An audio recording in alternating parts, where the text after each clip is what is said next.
Hey, welcome back to our channel. In this video, I'll answer your question if Xiaomi 15T has Android Auto.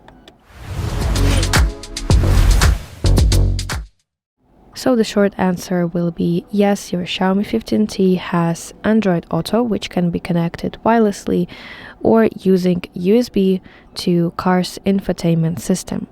So let's go through how to connect it and how to use it.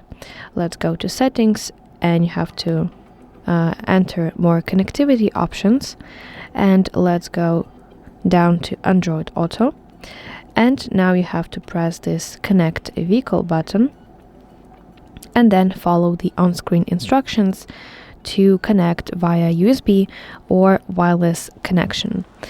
And also you have to make sure to enable this feature in the settings to add new cars.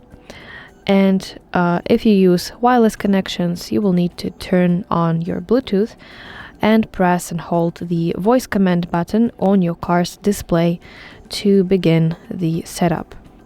So that's it. Thank you for watching. If you found this video helpful, please like it and subscribe to our channel to see more content like this.